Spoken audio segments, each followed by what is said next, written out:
Hi, I'm George Bremer. This Colts game preview on HeraldBulletin.com is brought to you by Prairie Farms Dairy, celebrating 75 years.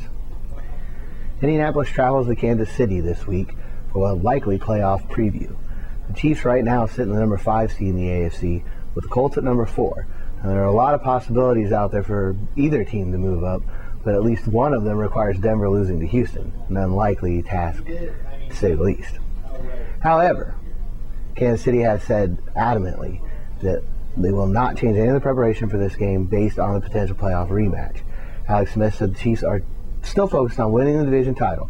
If Kansas City wins their final 2 games and Denver loses at least once, the Chiefs will not only take the AFC West championship, but top overall seed in the AFC. So there's quite a bit at stake still for Kansas City. The best thing the Chiefs have going for them so far this year is that they don't beat themselves.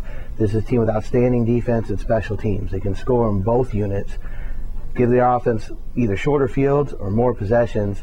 It just makes everything about Kansas City more dangerous. On offense, the most dangerous player is Jamal Charles.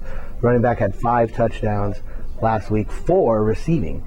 He's got speed, he can line up just about anywhere on the field, and the Colts will have to be aware of where he is at all times.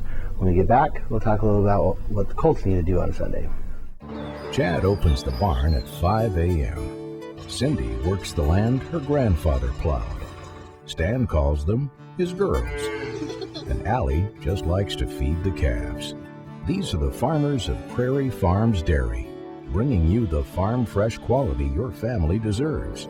And we pledge not to treat our cows with artificial growth hormones. We are Prairie Farms Dairy. From our family to yours, farmer-owned Prairie Farms. It all starts with protection up front for Indianapolis, as it has all year.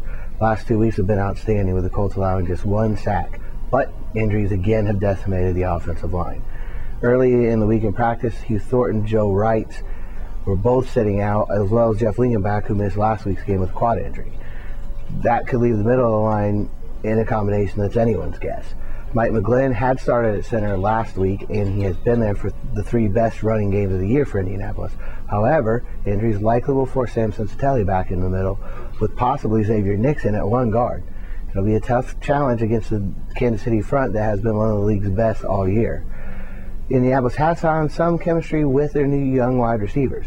Andrew Luck has thrown 7 touchdown passes, just 1 interception in his last 3 games, as the offense appears to be coming to life at the right time. A victory Sunday keeps the Colts' hopes alive for the number 2 or 3 seed in the AFC playoffs. A loss almost certainly locks them into the 4th seed. Either way, they should start at home, which is one advantage the team could have and haven't had since 2010.